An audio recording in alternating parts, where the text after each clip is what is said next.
En el capítulo 3 del libro de los Hechos. Vamos a estar desde el versículo 4. Cuando usted lo tenga, me dice amén. Vamos a meditar un poquito en el libro de los Hechos del Espíritu Santo. A mí me gusta llamarlo así porque en realidad de lo que se trata en el libro de los Hechos, de este libro, es lo que el Espíritu Santo hizo con la iglesia del primer siglo. Entonces vamos a meditar en base a ese tema esta mañana.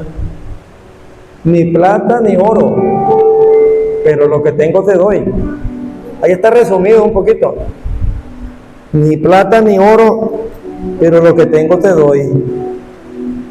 Ese es el libro de los Hechos, capítulo 3, del verso 4 al verso 6. Vamos a darle lectura entonces a la palabra. Ahí lo tienen en pantalla. Esa creo que es la versión Reina Valera del 60. No sé si más adelante tengo algunos textos de la Nueva Traducción Viviente. Vamos a la lectura de la palabra. Amén. ¿Lo tienen? En el nombre del Padre, del Hijo y del Espíritu Santo. Pedro con Juan, fijando en él los ojos, le dijo: míranos. Entonces él estuvo atento, esperando recibir de ellos algo. Mas Pedro dijo: no tengo ni plata ni oro, pero lo que tengo te doy. En el nombre de Jesucristo de Nazaret, ¿qué dice? Levántate y anda.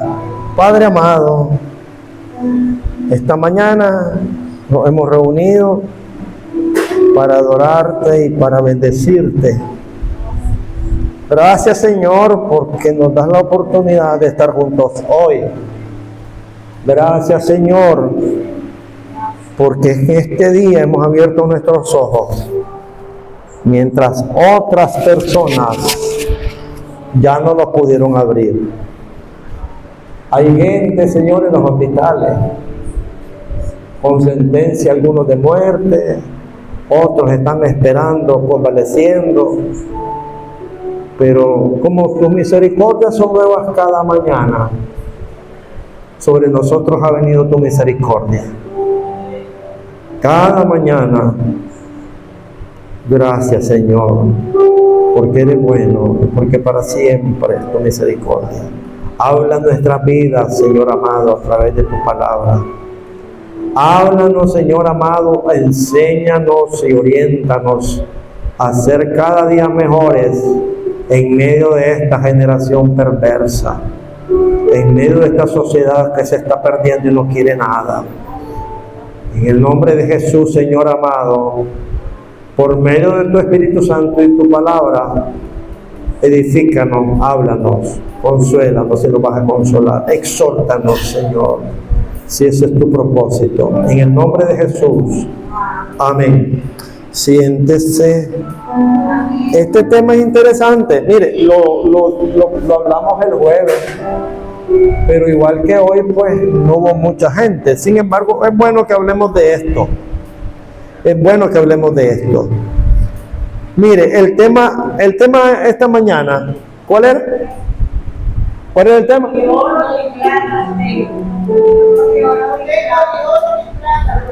El tema es ni plata ni oro. Pero la Biblia dice: no tengo ni oro ni plata, y lo que tengo te doy.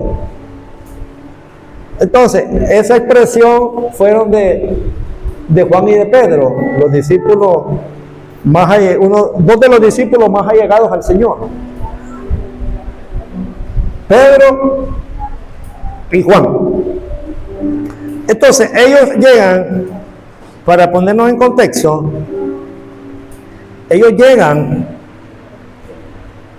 al templo de Hermosa. Ellos llegan al templo de la Hermosa. Así se llamaba el templo. Como decir este templo que se llama el Yo Soy. Llegan al templo de la Hermosa, pero el contexto es que acababan de salir. Si usted se fija, estamos hablando del capítulo 3.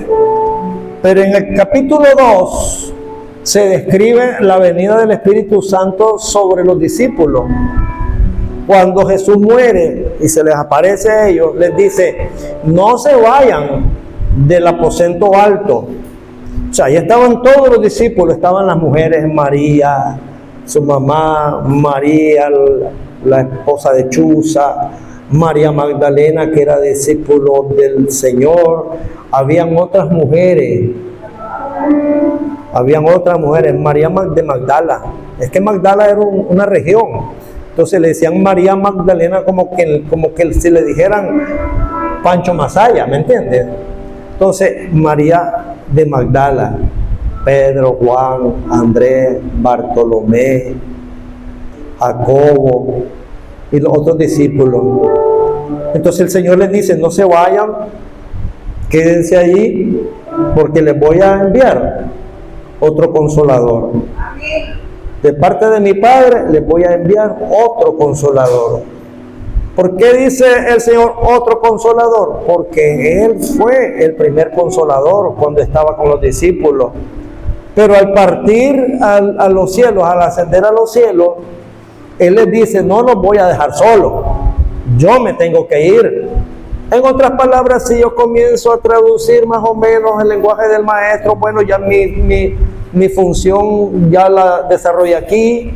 Ya estuve 3 años y medio con ustedes, les enseñé todo lo que les tenía que enseñar, incluso le enseñó a los discípulos a orar. ¿Recuerdan aquel Padre Nuestro que el Señor les dijo: ustedes deben orar así: Padre nuestro que estás en el cielo, ¿verdad? Dice: hágase tu voluntad, así en la tierra como en el cielo, o así en el cielo como en la tierra. Les dejo la tarea. Entonces los discípulos se quedaron: sí, hágase tu voluntad, así en el cielo como en la tierra. Y los discípulos se quedaron y recibieron el Espíritu Santo. Eso fue monumental, eso fue tremendo. Entonces, saliendo de allí, pues, Pedro y Juan llegaron al templo de la Hermosa. Y ellos venían llenos de la unción y el poder del Espíritu Santo. Esos hombres venían con el fuego del Espíritu Santo encima. Cuando llegan al templo, se encuentran a este varón paralítico. Yo no sé en qué nivel de parálisis, no podía caminar, eso sí. No sé si tenía sus pies enrollados, no sé si sus manos, no sé, solo sé que era paralítico. Entonces, la Biblia expresa esto. Ahora, el libro de los Hechos, déjeme decirle que lo escribió. ¿Quién lo escribió? A ver, yo les he enseñado esto. ¿Quién escribió el libro de los Hechos? Pablo. No. El doctor Lucas. Recuerden, hermanos, que Pablo todavía no era Pablo, era Saulo, y recibió al Señor más adelante. No, el libro de los Hechos lo escribió el amado Lucas, el doctor Lucas. Él escribió el libro de los Hechos. A su nombre y gloria. Entonces, bueno, ya haciendo pues un poquito más el aterrizaje, dice el verso 4: Pedro con Juan, lo traduzco, Pedro y Juan iban juntos, ¿verdad? Pedro con Juan caminando juntos. El Señor les enseñó a ellos a andar de 2 en 2. ¿Usted recuerda cuando la misión de los 70? Vayan de 2 en 2. Entonces, el Señor les enseñó a andar de 2 en 2. Y la iglesia de este tiempo tiene que aprender a andar de 2 en 2. Y le dice, fijando en él los ojos, en el paralítico, le dijo, pero le dijo Pedro, fíjese bien lo que dice, Pedro con Juan, fijando en él los ojos, le dijo, míranos. Pedro le dice al paralítico, probablemente estaba en el suelo, probablemente estaba sentado. Le dice, míranos. Le está demandando toda su atención. Le dice, míranos. Entonces él les estuvo atento, le escuchó y le miró, esperando recibir de ellos algo. Mas Pedro dijo, no tengo plata ni tengo oro, o sea, no tengo propiedades, no tengo dinero. Eso no es de tanta importancia en el caso de la iglesia. Es bueno tener dinero, son buenas las propiedades, pero más importante es que tengamos el Espíritu Santo dentro de nosotros. Amén. Entonces, no tengo plata ni oro, pero lo que tengo te doy. Ponga mucha atención a todo lo que está narrando el doctor Lucas aquí. En el nombre de Jesucristo de Nazaret, levántate y anda. Quiero hablar en esta mañana, igual que el jueves, hoy quiero ampliar un poquito más acerca de la esencia de la iglesia primitiva. Lástima que hay muchos que no vinieron hoy. Me hubiera gustado que estuvieran hoy aquí, pues, si no toda la mayoría, pero estamos más o menos. Entonces, la esencia de la iglesia primitiva, mire, la esencia de la iglesia primitiva, dice, se resume en una comunidad vibrante. ¿Usted ha escuchado esa música que uno lo hace, sobre todo cuando escucha el himno de victoria de un conocido cantante cristiano, que lo hacen a uno vibrar, lo hacen a uno sentir que está vivo, ¿verdad? Entonces, una comunidad vibrante, unida, óigame bien, por el amor fraternal y el poder del Espíritu Santo. Lejos de ser una institución rígida, operaba como una familia centrada en la enseñanza. Eso es lo que nosotros tratamos de hacer acá. Ser una familia, hermanos amados, que no es rígida, que es flexible, que lleva una vida como la familia. Nuestras familias así son, es bastante movida, ¿no? Que operaba como una familia centrada en la enseñanza. Y no menos importante, la generosidad radical en la oración. Esa era la iglesia, no sé si usted ha escuchado ese término, la iglesia del primer siglo. Porque cuando Cristo vino a la tierra, dividió los tiempos antes de Cristo y después de Cristo. Entonces, asumimos que ya en Cristo es el primer siglo. Amén. Entonces, es la iglesia del primer siglo. La iglesia es un organismo, no una organización. ¿Usted entiende esa expresión? La iglesia no es una organización, es un organismo. Mire, organización puede ser lo AA. No quiero decirlo porque no quiero. Lo AA, lo NA, los narcóticos. Esa es una organización. Nosotros no somos una organización, somos un organismo. ¿Usted me entiende lo que estoy diciendo? Que somos un organismo, no una organización. Pregúnteme, no hay problema, pregúnteme para que pueda comprender el resto. Organismo es usted. Usted tiene mano, usted tiene ojo, usted tiene nariz, usted tiene oreja, usted oído, usted tiene dedo, usted tiene pie, usted tiene mano. Usted no puede vivir sin ojos. Y si vive sin ojos, vive difícilmente con una limitación. Usted no puede vivir sin olfato, porque ¿cómo haría para definir lo que come o los perfumes? Entonces, el organismo es un conjunto de órganos, un conjunto de miembros. El organismo es un conjunto de miembros que se apoyan el uno al otro y viven en armonía, porque mi mano derecha no puede desechar la mano izquierda, es imposible, porque el ser humano, siendo un organismo, la mano derecha vive feliz y vive acomodada con la mano izquierda. El ojo derecho se pone de acuerdo con el ojo izquierdo. Mire, ahorita que a mí me pasó el percance, que se me inflamó un vasito sanguíneo, yo me sentía un montón de piedra en el ojo. Entonces el ojo derecho se resintió porque el ojo izquierdo estaba mal y yo no miraba bien. Entonces los dos ojos tienen que estar coordinados para tener una vista o visión amplia y clara que se proyecte en el cerebro. Entonces, los miembros de un organismo viven en armonía.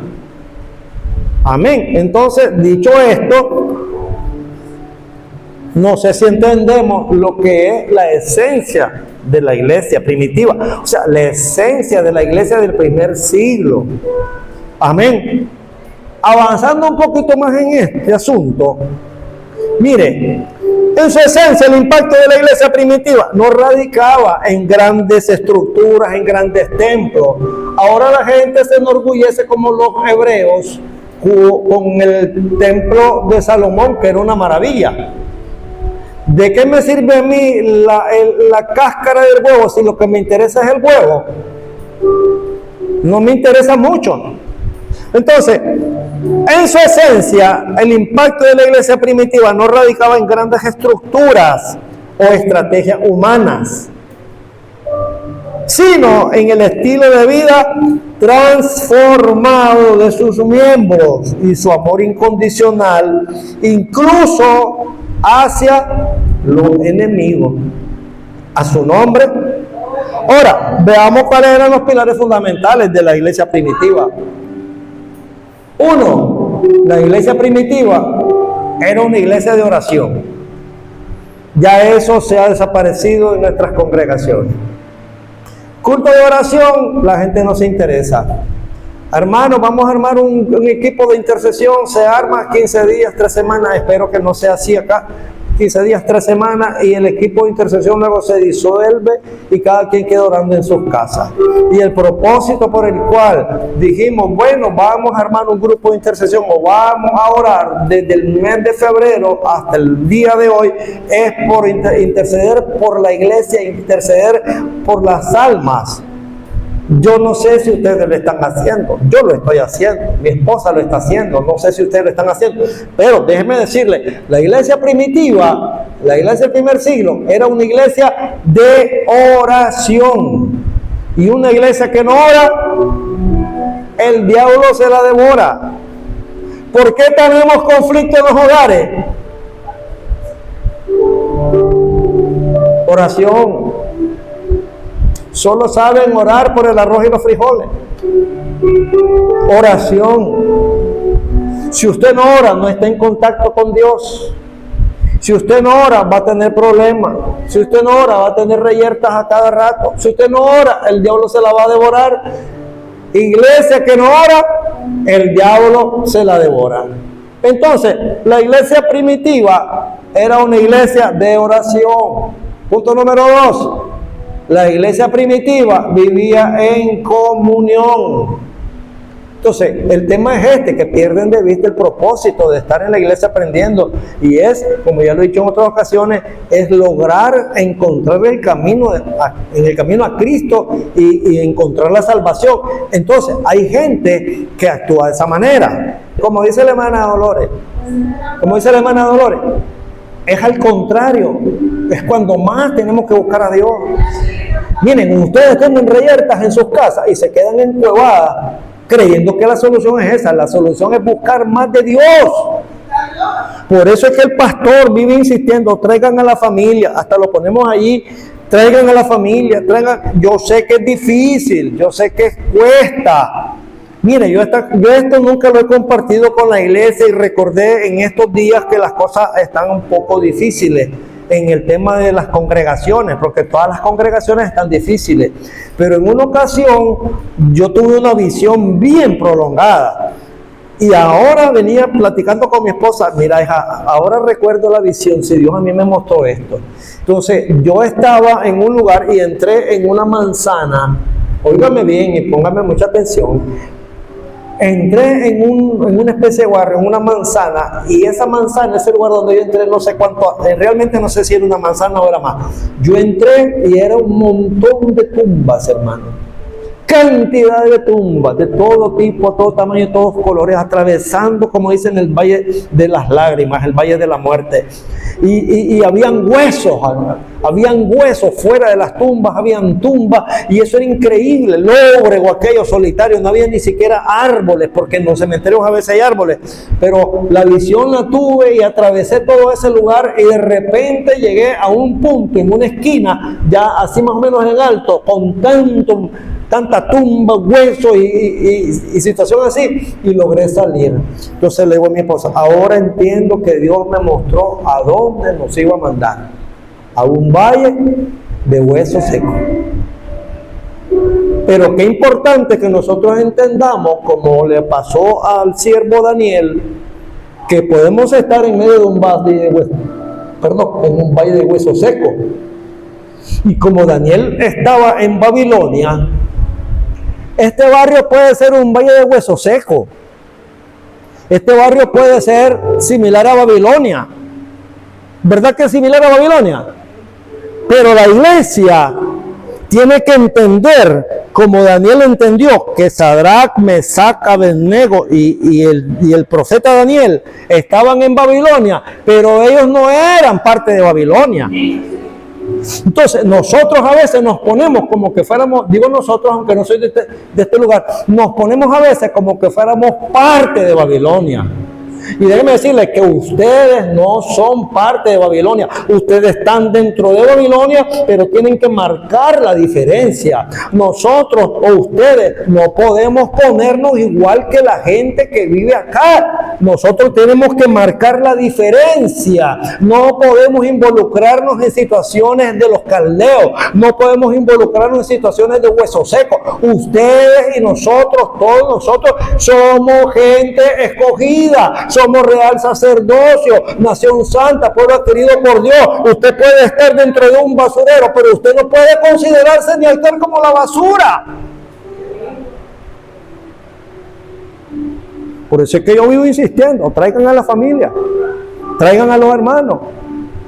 Mire, lo que pasó con el hermano fue algo que no quiero decir, no puedo decir, pero fue algo así. Él fue víctima y no participante, un anciano de casi 80 años viviendo una situación así. Yo le dije al hijo, eso es desmoralizante, le digo, ya me imagino, hay que orar por él para que el Señor lo restaure. Entonces, nosotros estamos en medio de una generación perversa, pero dice el apóstol Pablo, creo que en Filipenses, ¿verdad?, que somos luminares en este mundo.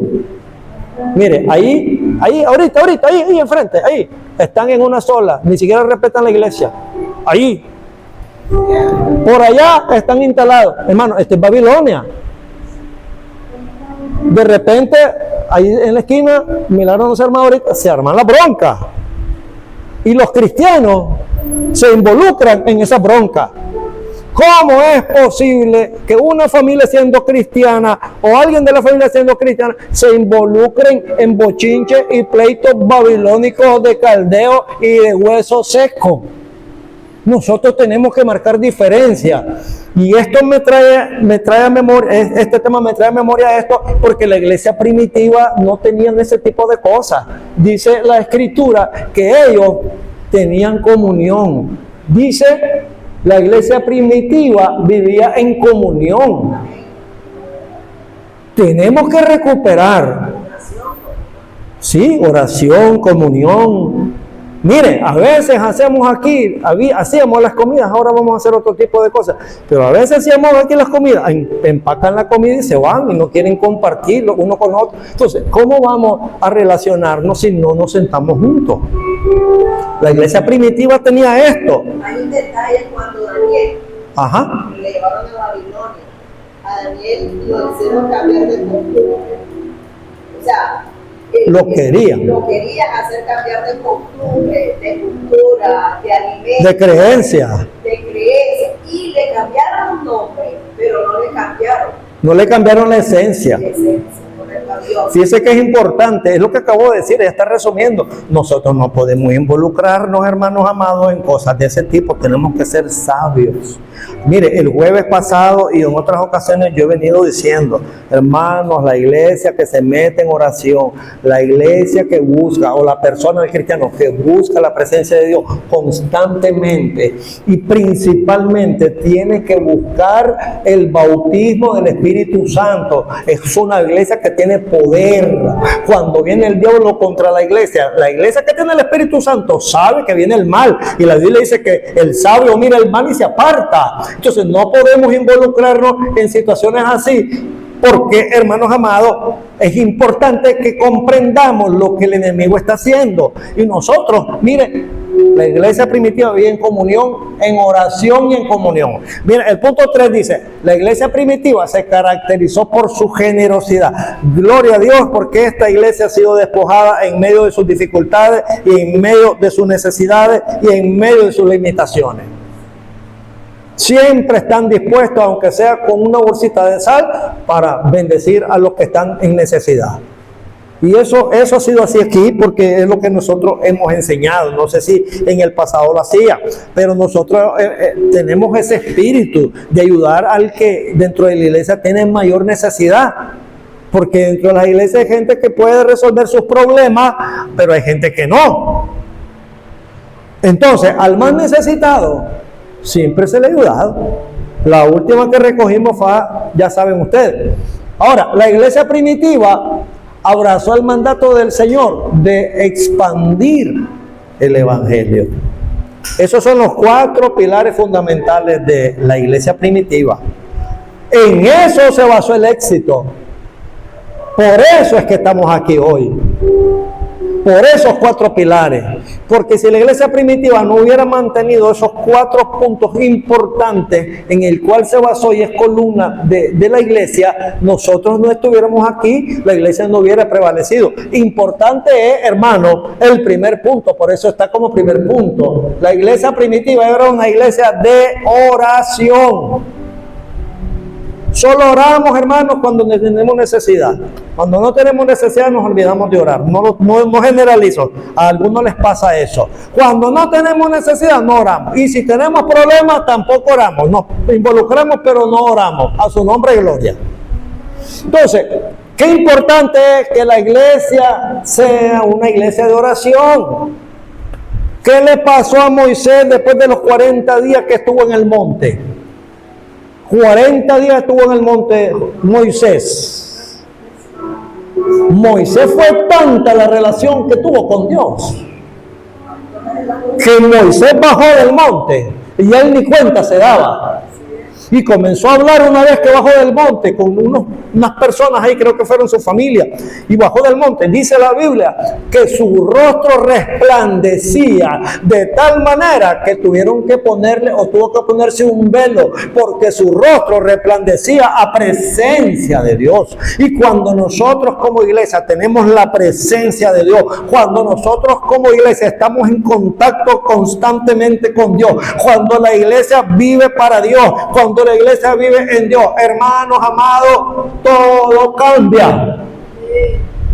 Todo cambia. Entonces, fíjense bien lo que vamos a ver ahora. Punto número 1. La iglesia primitiva era una iglesia de oración. Amén. Ahora, fíjense bien, Hechos de los Apóstoles, capítulo 1, verso 24. Ahí está arriba, miren. Hechos del Espíritu Santo, 1:24.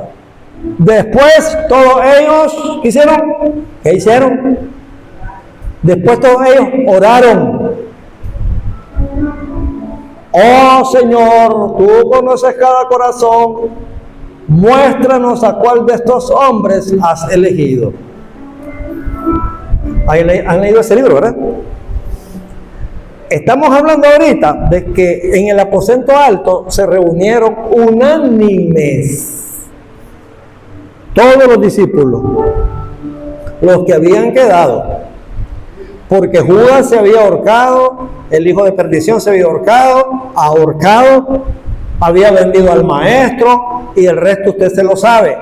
Pero los discípulos, guiados por el Espíritu Santo, dígame bien, dijeron, vamos a orar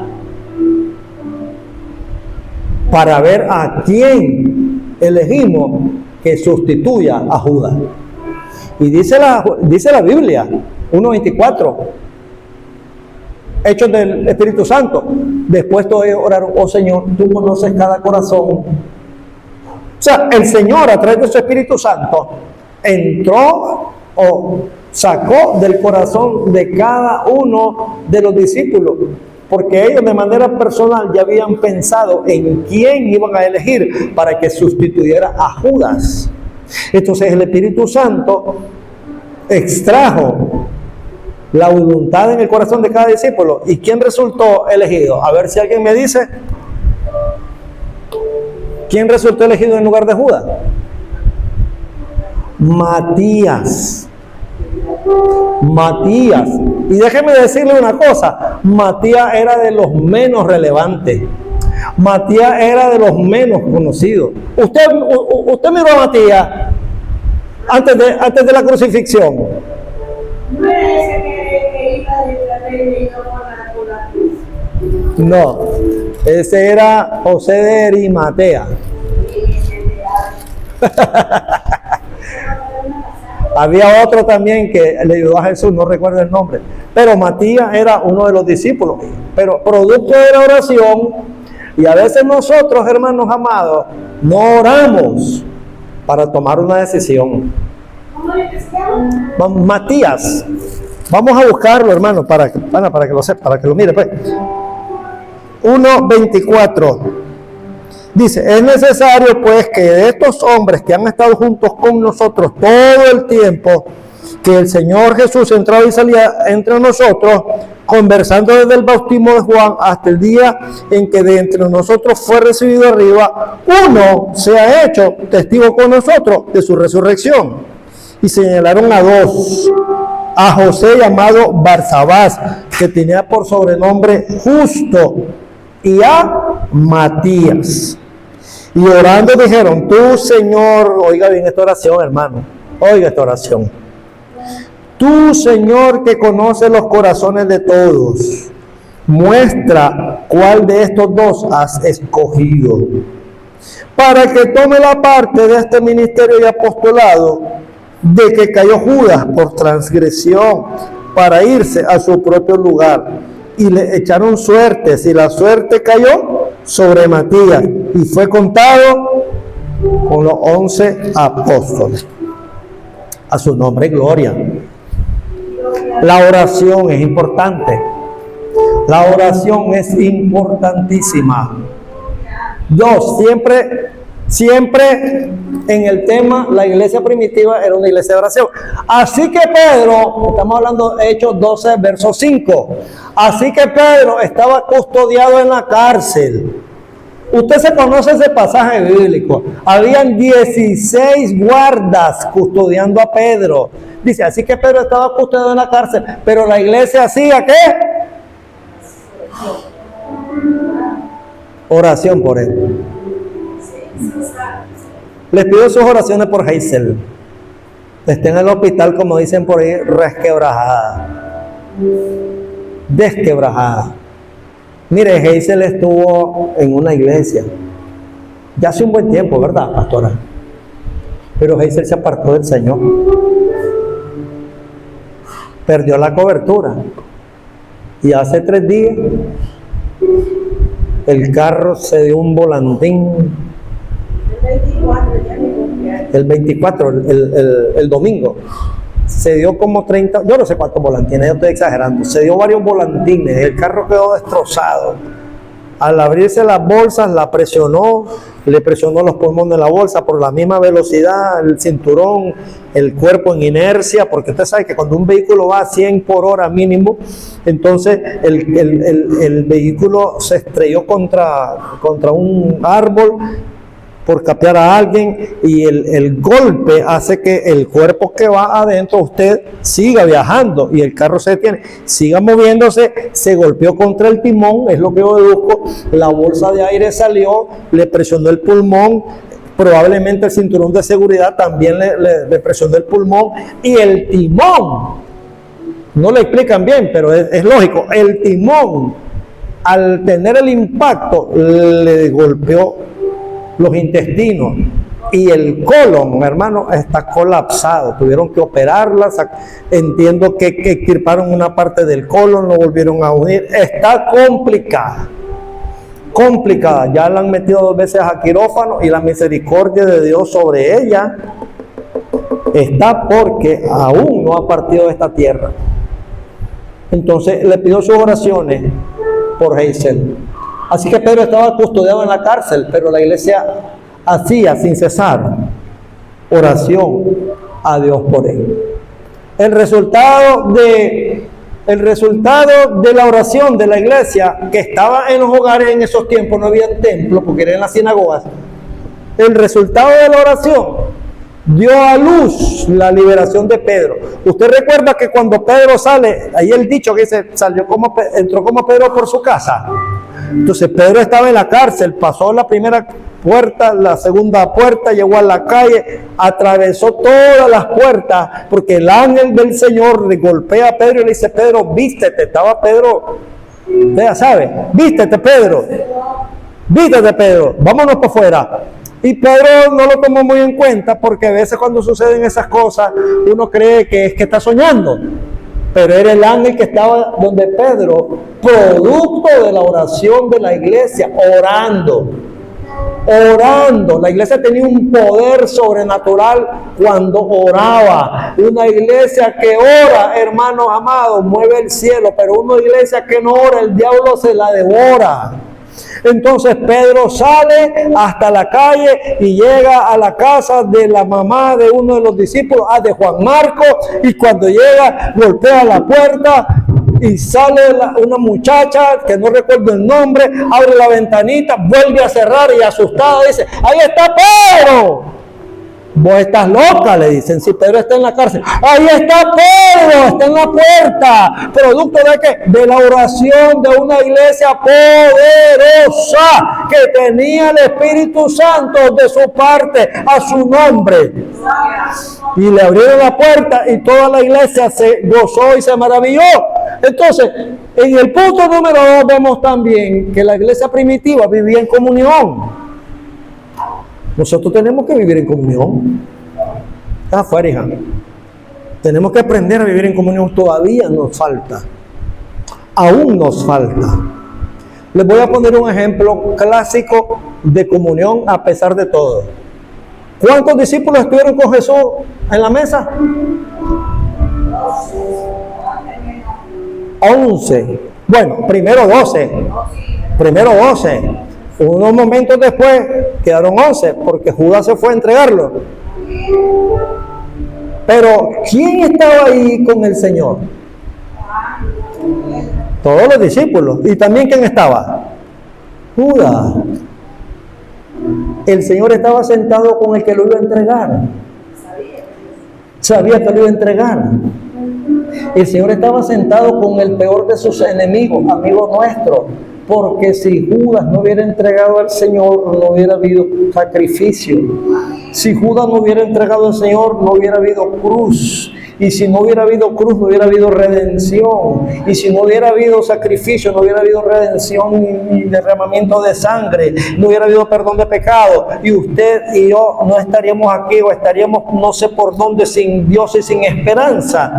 Y el Señor se sentó con el peor de sus enemigos, el que lo iba a entregar. Y a veces a nosotros nos cuesta trabajar con Pedro, con Juan o con María, porque Pedro, Juan o María dijo tal o cual cosa de mí. O Pedro, Juan o María, yo no la soporto porque es tal o cual cosa.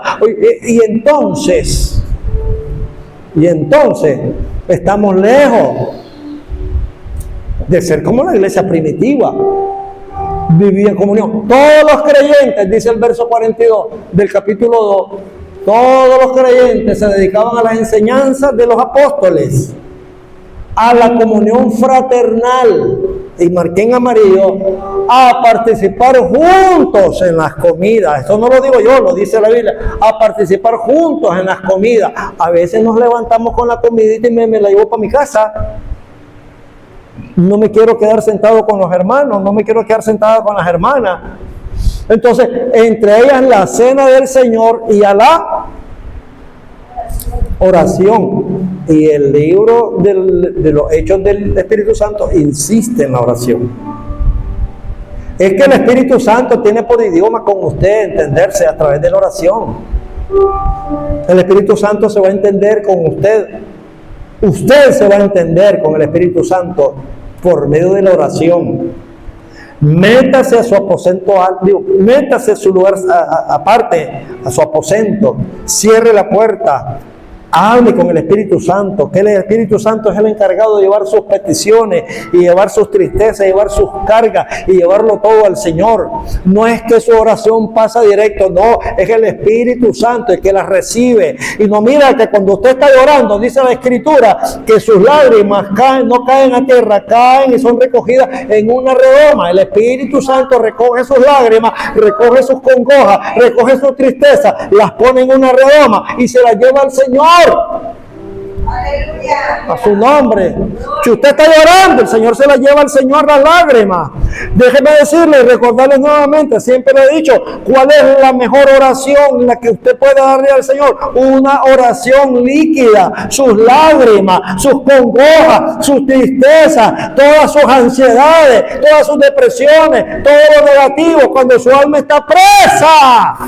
Es el Espíritu Santo el que nos logra liberar. Es el Espíritu Santo el que nos consuela, nos lleva libertad de las congojas y la tristeza. A su nombre. Gloria al Señor. Viví en comunión en la iglesia. Nosotros tenemos que aprender mucho de la iglesia primitiva. Lo que pasa es que en nuestras congregaciones no se habla mucho de la iglesia primitiva ya. La iglesia primitiva, hermanos, vivían caminando en la senda antigua. ¿Usted sabe cuál era la senda antigua? La palabra. ¿Cómo que dicen por ahí? La sana doctrina, la oración, el ayuno. Esa es la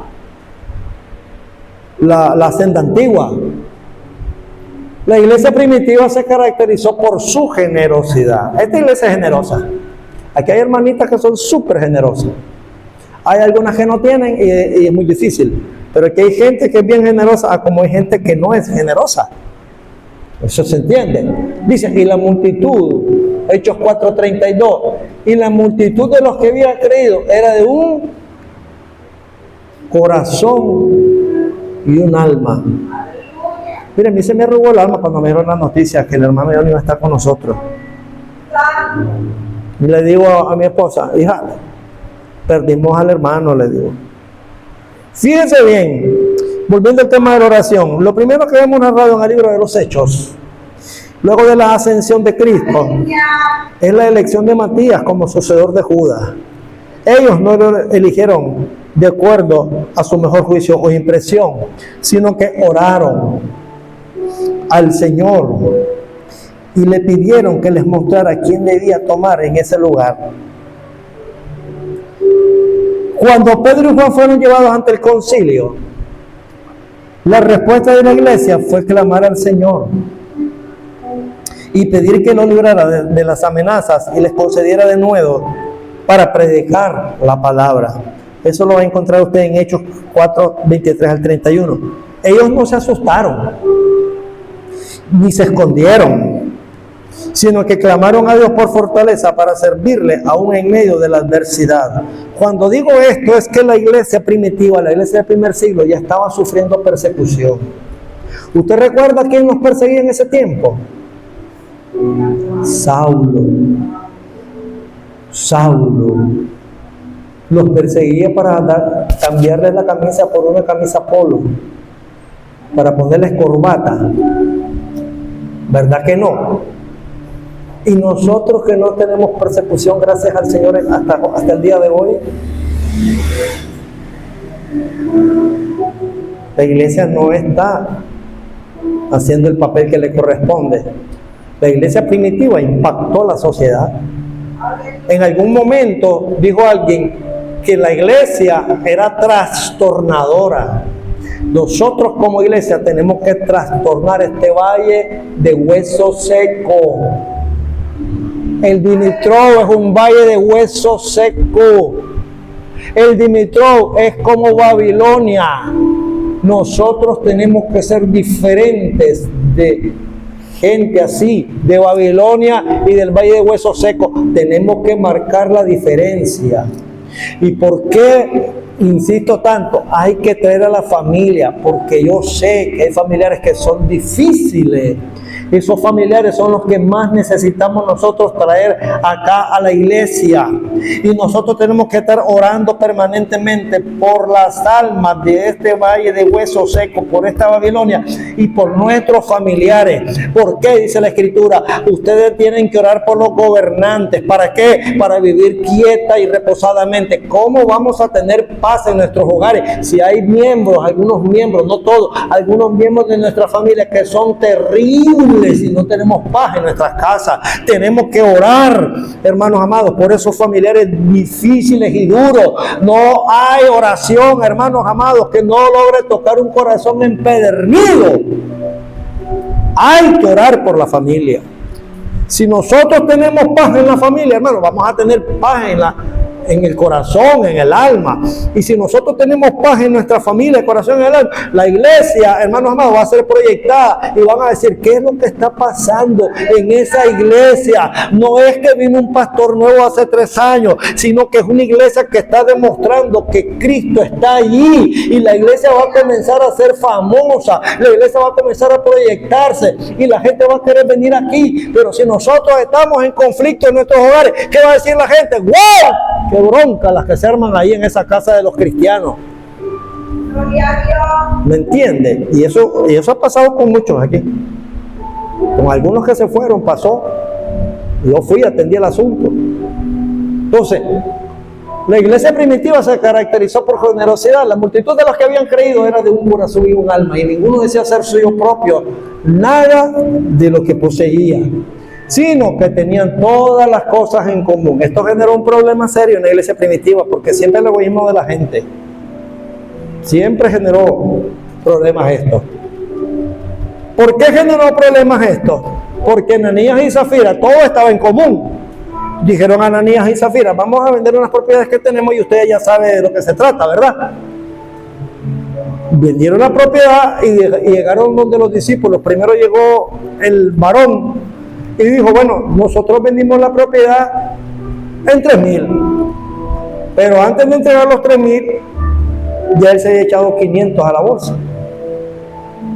Y cuando dice eso, entonces le dicen los discípulos, Pedro, qué bárbaro, le mentiste al Espíritu Santo y cayó muerto.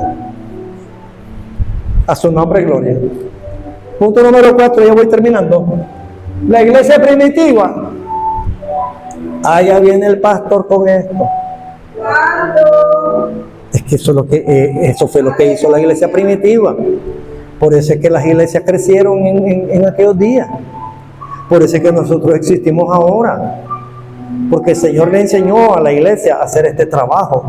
Y yo diría que este trabajo está en segundo lugar entre todos los trabajos que tiene que hacer la iglesia.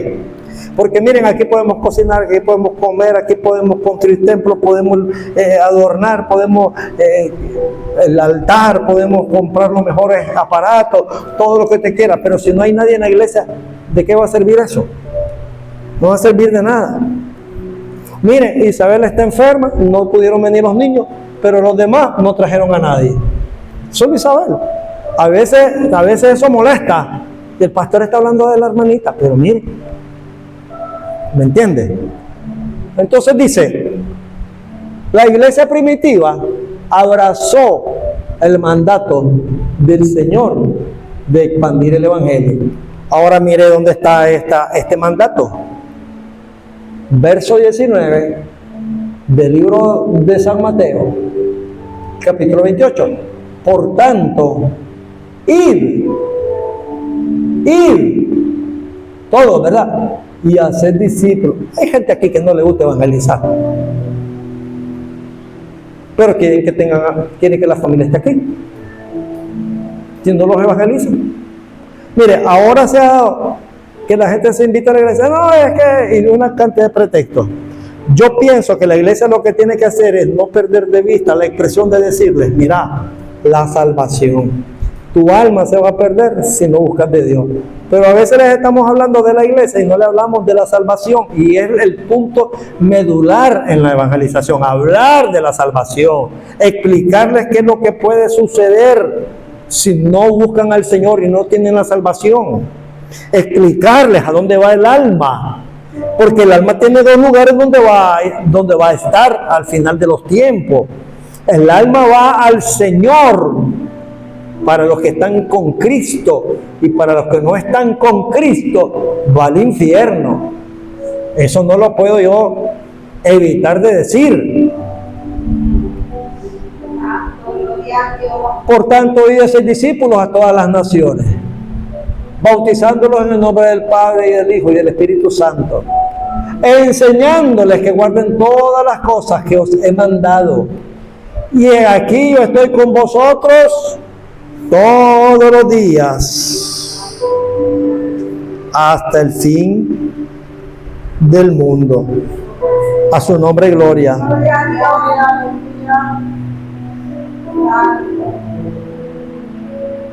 Aquí viene algo importante.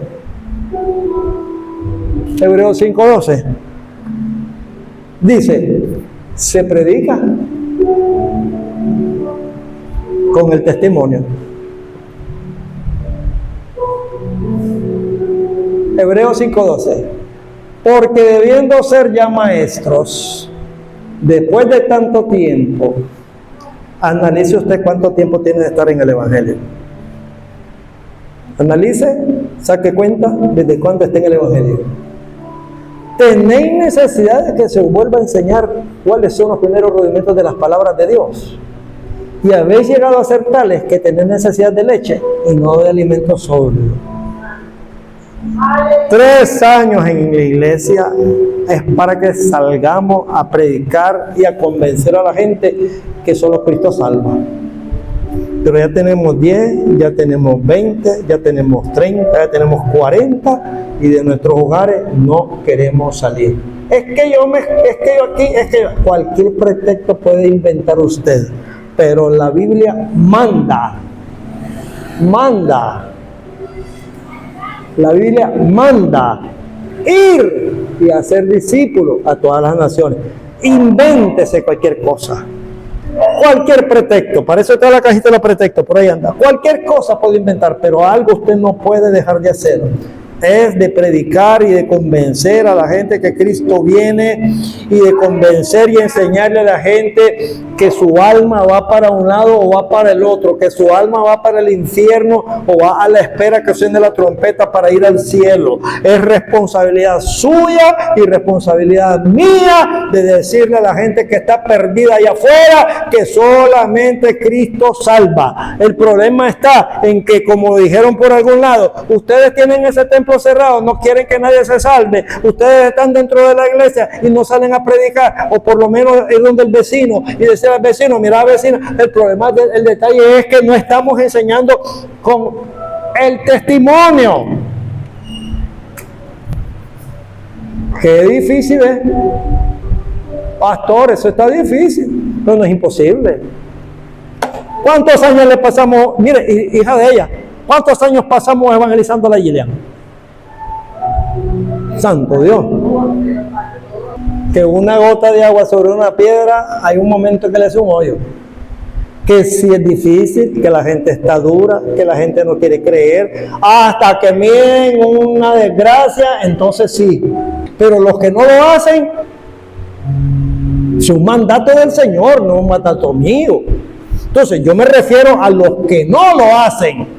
¿Y por qué no lo hacen? Cualquier cosa inventan o cualquier cosa les pasa. Es que el pie, ¿me entiende? Entonces, eso es un mandato por eso dije, para todos. Para todos. Algunos no lo hacen. Y el que no lo hace, tiene que preocuparse por hacerlo. Porque cuando estemos frente al Señor, vamos a rendir cuenta. Vamos a rendir cuenta.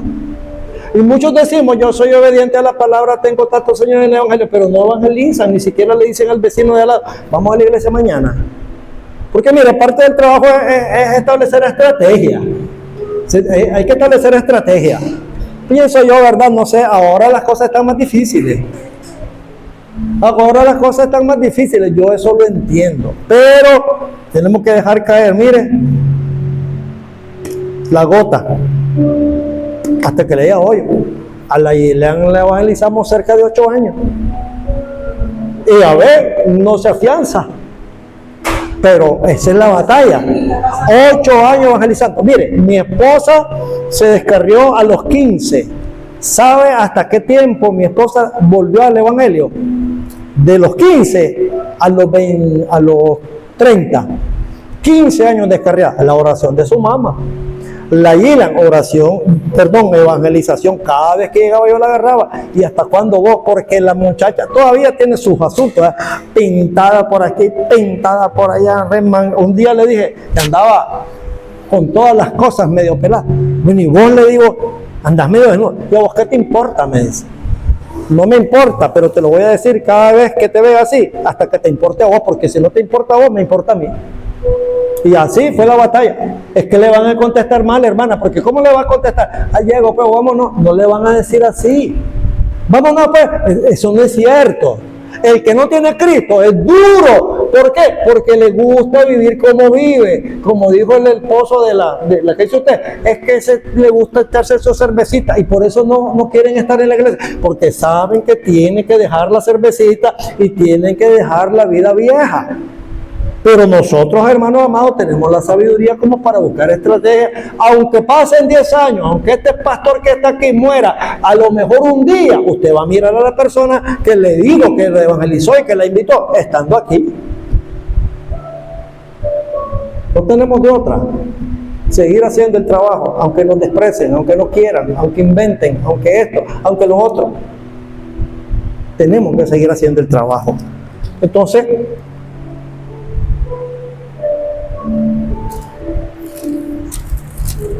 la iglesia primitiva tenía un poder brutal.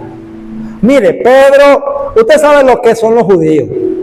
Los judíos estaban basados en el Pentateuco, los 5 libros. Cuando Pedro y Juan salieron del aposento alto, le voy a responder ya con esto. Cuando Pedro y Juan salieron del aposento alto, ¿qué hicieron? Primero sanaron al cojo. Luego Pedro dio un sermón a los judíos, endurecidos por la ley, endurecidos por Deuteronomio, endurecidos por los profetas. Ellos no querían saber nada de nada si no era de los profetas y de Moisés, ¿sí o no? Y Pedro salió del aposento alto, revestido con el Espíritu Santo, bautizado con el Espíritu Santo, y fue a predicar al Dimitró. ¿Cuántas almas se ganó Pedro? ¿Y cuánto tiempo los evangelizó? Un sermón nada más. Es cierto que la gente está dura, pero pregunto yo, ¿estaba más dura la gente de aquellos tiempos cuando Pedro predicó o esta?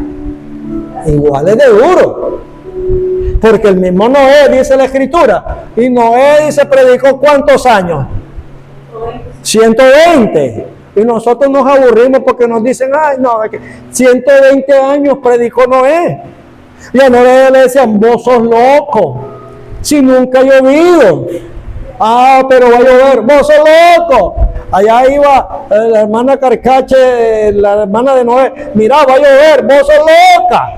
Y así nos van a tratar, así nos van a tratar. Pero hay que hacer el trabajo porque al final llovió. ¿Cuántos se salvaron en el diluvio? 8. 8 fue el resultado de la predicación, porque fue la familia de Noé, y la familia de Noé le creyó, y la familia de Noé entró. Y entraron los animales, pero el resto de la gente no. Entonces hay resultados. Aunque parezca que no vamos a tener resultados, va a haber un momento que se va a asustar. A la que tanto le he predicado, a la que tanto le he dicho que ya llego y no venía. Mire, Noé 120 años. 120 años. Gilean 8, 9 años. Mi esposa 15 años descarriada. Entonces siempre hay un resultado. Dice la Escritura que la palabra se siembra y que a su tiempo va a dar su fruto. Nos ponemos sobre los pies, hermano.